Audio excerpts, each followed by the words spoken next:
എല്ലാവർക്കും ഹൃദയം നിറഞ്ഞ നമസ്കാരം. കഥയമമ്മയുടെ ഇന്നത്തെ അധ്യായത്തിലേക്ക് എല്ലാവർക്കും ഹാർദമായ സ്വാഗതം. അങ്ങനെ പൂരങ്ങളുടെ പൂരമായിട്ടുള്ള തൃശ്ശൂർ പൂരം അവസാനിച്ചു. അടുത്ത ഒരു പൂരക്കാലത്തിന് വേണ്ടിയിട്ടുള്ള കാത്തിരിപ്പിലാണ് ഓരോ മലയാളികളും. പക്ഷേ ആരും തന്നെ അങ്ങനെ വല്ലാതെ വിഷമിക്കേണ്ടതായിട്ടില്ല.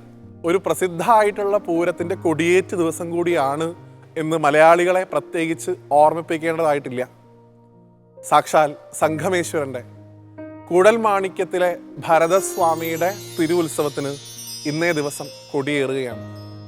അതുകൊണ്ട് തന്നെ ഈ ഒരു വൈശാഖ മാസക്കാലത്ത് പ്രത്യേകിച്ച് ഭഗവാൻ നാരായണനെ ആരാധിക്കുന്നതിൽ ഏറ്റവും കൂടുതൽ സമയം മാറ്റിവെക്കേണ്ട ഈ കാലത്ത് ഭഗവാൻ രാമാവതാരം എടുത്ത് ആ ത്രേതായുഗത്തിൽ ഈ ഭൂമിയിൽ ജീവിച്ച സമയത്ത് അദ്ദേഹം വനവാസത്തിനായിട്ട് പോയപ്പോൾ അദ്ദേഹത്തെ അത്രയധികം സ്നേഹിച്ചിരുന്ന അദ്ദേഹത്തിൻ്റെ ആ പ്രിയപ്പെട്ട അനുജൻ പാതുക പട്ടാഭിഷേകം നടത്തി ഭഗവാന്റെ ധർമ്മത്തെ മുന്നിൽ നിർത്തിക്കൊണ്ട് അയോധ്യയെ ഭരിച്ച ആ ഭരതസ്വാമിയുടെ ആ തിരുവുത്സവ നാളുകൾ ഇനി അങ്ങോട്ട് ഇരിങ്ങാലക്കുടയും ഒപ്പം തന്നെ കേരളത്തെ മുഴുവൻ ഉത്സവത്തിൻ്റെ പുതിയൊരു ലഹരിയിലേക്ക് കൊണ്ടുപോകാനിരിക്കുകയാണ്.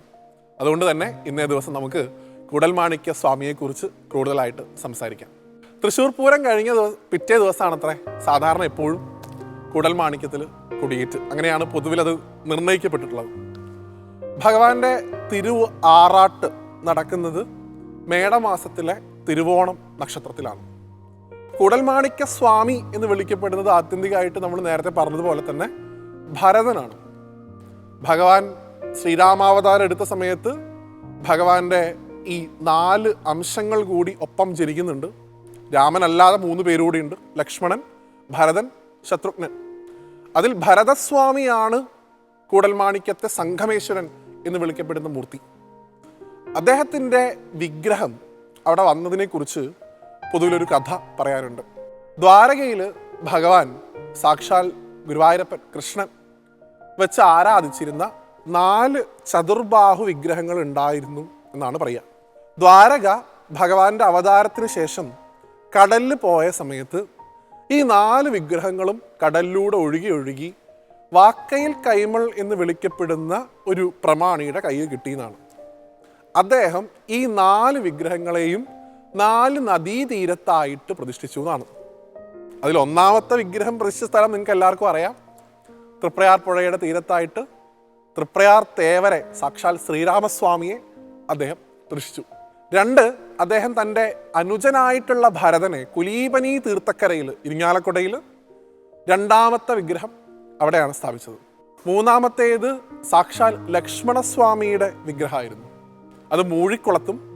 4ാമത്തേത് സാക്ഷാൽ ശത്രുഘ്നസ്വാമിയുടെ വിഗ്രഹം പായമ്മലും അദ്ദേഹം പ്രതിഷ്ഠിച്ചു. അതിൽ 2ാമത്തെ വിഗ്രഹം ഭരതന്റെ വിഗ്രഹം ഇരിക്കുന്ന സ്ഥലമാണ് കൂടൽമാണിക്യം. കുലീപനി എന്ന് വിളിക്കപ്പെടുന്ന ഒരു മഹർഷി അവിടെ യാഗം നടത്തിയിരുന്നു അത്രേ പുരാണ കാലത്ത്.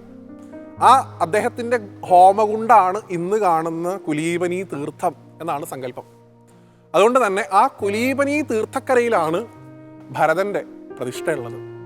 അവിടെ ഭഗവാന്റെ വിഗ്രഹം നേരത്തെ പറഞ്ഞതുപോലെ ഭരതനാണ് സങ്കല്പം എന്നുണ്ടെങ്കിലും ചതുർബാഹുവാണ്, മഹാവിഷ്ണുവാണ്. മുകളിലെ 2 കൈയിൽ ശംഖും ചക്രവും, താഴത്തെ ഒരു കൈയിൽ അഭയമുദ്രയും മറ്റൊരു കൈയിൽ കോദണ്ഡം എന്ന് വിളിക്കപ്പെടുന്ന വില്ലും ധരിച്ചു നിൽക്കുന്ന ഭരതസ്വാമിയാണ് കൂടൽമാണിക്യത്തെ സംഘമേശ്വരൻ. അദ്ദേഹത്തിൻ്റെ തിരുവുത്സവമാണ് ഇനി അങ്ങോട്ട് വരാൻ പോകുന്നത്. അവിടെ ചെല്ലുന്ന സമയത്ത് ഭഗവാനെ കാണുമ്പോൾ നമുക്ക് ആത്യന്തികമായിട്ട് ആ ശ്രീരാമസ്വാമിയെ അത്രയധികം സ്നേഹിച്ചിരുന്ന ഭരതനെയാണ് ആ വിഗ്രഹത്തിൽ നമ്മൾ ദർശിക്കുന്നതെന്നുള്ള ബോധ്യം ഉണ്ടാവണം. കേരളത്തിലെ ക്ഷേത്രോത്സവങ്ങളിൽ ഏറ്റവും അധികം പേര് കേട്ട ഭഗവാന്റെ വിളക്ക് ഉത്സവം തന്നെയാണ് ഇരിങ്ങാലക്കുടയിൽ കൂടൽമാണിക്യത്ത് നടക്കുന്നത്. ഭഗവാന്റെ ഈ തിരുവുത്സവ സമയത്ത് ഉണ്ടാവുന്ന വാദ്യഘോഷങ്ങൾ, അവിടെ എത്തുന്ന ഗജശ്രേഷ്ഠന്മാരുടെ ഒരു നിര, ഇതൊക്കെ തന്നെ നമ്മൾ നേരത്തെ സൂചിപ്പിച്ച കേരളത്തിലെ പൂരങ്ങളുടെ പൂരമായിട്ടുള്ള തൃശ്ശൂർ പൂരത്തിനോട് കിടപിടിക്കുന്ന തരത്തിൽ തന്നെയാണ് ഗജസമ്പത്തും വാദ്യനിരയും ഒക്കെ തന്നെ കൂടൽമാണിക്യത്തും ഉള്ളത്.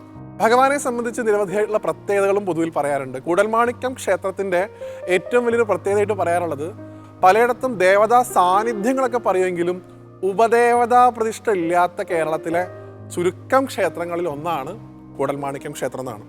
ഇപ്പം എവിടെ പോയാലും നമുക്കൊരു ഉപദേവൻ ഒരു ക്ഷേത്രത്തിൽ ഉണ്ടാവുമല്ലോ. ചുരുങ്ങിയത് ഗണപതിയെങ്കിലും ഉണ്ടാവുന്ന പറയുക. ഇവിടെ തെടപ്പള്ളിയിൽ ഗണപതിയുടെ സാന്നിധ്യം ഉണ്ടെങ്കിലും ഉപദേവത എന്നുള്ള സങ്കല്പത്തിൽ അവിടെ ആരും തന്നെ ഇല്ല. സംഗമേശ്വരൻ മാത്രം അത്രയും മഹാക്ഷേത്രത്തിനകത്ത് ഭഗവാന്റെ ചൈതന്യമാണ് ഏറ്റവും കൂടുതലുള്ളതെന്നാണ്. അതുപോലെ തന്നെ വളരെയധികം കേൾവി കേട്ട ഒരു കൂത്തമ്പലം കൂടി ഭഗവാന്റെ ഈ സന്നിധാനത്തിന് തൊട്ടടുത്തായിട്ട് നമുക്ക് കാണാൻ സാധിക്കും. സംഗമേശ്വരന് കൂത്ത് വലിയ താല്പര്യമാണെന്നാണ് പൊതുവിൽ പറയുക. ഭഗവാൻ അതുപോലെ താല്പര്യമുള്ള ഒരു കാര്യമാണ് ഭഗവാന്റെ ഏറ്റവും പ്രസിദ്ധമായിട്ടുള്ള ആഭരണം എന്ന് വെച്ചാൽ ഭഗവാന് താമരമാലയോട് പ്രത്യേകമായിട്ടൊരു താല്പര്യം ഉണ്ടെന്ന് പറയാറുണ്ട്. എല്ലാ സമയത്തും ഭഗവാന്റെ കഴുത്തിൽ അങ്ങ് കേശാദിപാദം വരെയുള്ള ഒരു താമരമാല ചാർത്തിയിട്ട് നമുക്ക് കാണാൻ സാധിക്കും. പല ദിക്കിലും പല ആളുകളും പറഞ്ഞു കേൾക്കാറുണ്ട്, കാലാവസ്ഥാ സംബന്ധമായിട്ടുള്ള എന്തെങ്കിലും പ്രശ്നങ്ങൾ, ഇപ്പോൾ നമ്മുടെ വീട്ടിൽ ഒരു കല്യാണം നടക്കണു, അല്ലെങ്കിൽ ഒരു വീടിൻ്റെ ഗൃഹപ്രവേശനം നടക്കണു, എല്ലാ തരത്തിലുള്ള ഒരുക്കങ്ങളും നമ്മൾ പൂർത്തിയാക്കിയിട്ടുണ്ട്.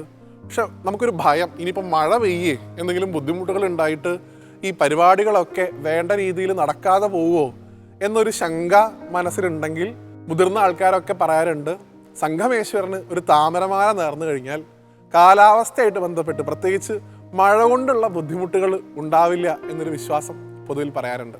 അതുപോലെ തന്നെ ഭഗവാൻ വളരെ വിശേഷപ്പെട്ട വഴുതനങ്ങ നേദ്യം ഉണ്ട് അവിടെ കൂടൽമാണിക്യത്തിൽ.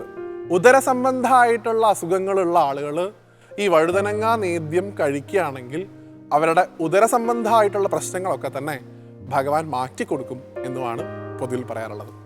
ഒപ്പം തന്നെ കേരളത്തിൻ്റെ സാഹിത്യ പാരമ്പര്യം എടുക്കുകയാണെങ്കിൽ ഉണ്ണായി വാര്യരുടെ സംഭാവന നമുക്ക് കുറച്ച് കാണാൻ സാധിക്കില്ല. ആ മഹാത്മാവിന് ഈ ഇരിങ്ങാലക്കുട കുടൽമാണിക്യ ക്ഷേത്രമായിട്ട് അഭേദ്യമായിട്ടുള്ള ബന്ധം ഉണ്ടായിരുന്നു എന്നും ചരിത്രം സൂചിപ്പിക്കുന്നു. ഇങ്ങനെ എല്ലാ തരത്തിലും കേരളത്തിൻ്റെ പൈതൃകത്തെ വിളിച്ചോതുന്ന, കേരളത്തിൻ്റെ വാസ്തു പാരമ്പര്യത്തെ മറ്റ് ലോകരാജ്യങ്ങൾക്ക് പോലും മാതൃകയാക്കാൻ തരത്തിൽ പ്രദർശിപ്പിക്കുന്ന ഉത്സവത്തിൻ്റെ ആ ഗാംഭീര്യവും തനിമയും ഒരുപോലെ ഇന്നും കാത്തു സൂക്ഷിക്കുന്ന സാക്ഷാൽ കുടൽമാണിക്യത്തെ ഭരതസ്വാമിയുടെ തിരുവുത്സവ നാളുകളിലേക്ക് നമുക്ക് ഒരുമിച്ച് സഞ്ചരിക്കാം. ആ കുലീപനി തീർത്ഥക്കരയിൽ ചെന്നെത്തുന്ന ആളുകളെയൊക്കെ തന്നെ, തൻ്റെ ഭക്തന്മാരെയൊക്കെ തന്നെ സർവാഭീഷ്ടങ്ങളും നൽകി അനുഗ്രഹിക്കുന്ന ആ സംഗമേശ്വരൻ്റെ തൃപ്പാദങ്ങളിൽ സാഷ്ടാംഗം നമസ്കരിച്ചുകൊണ്ട് മറ്റൊരു ഐതിഹ്യ കഥയുമായിട്ട് വീണ്ടും കാണുന്നവരെ എല്ലാവർക്കും നന്ദി, നമസ്തേ.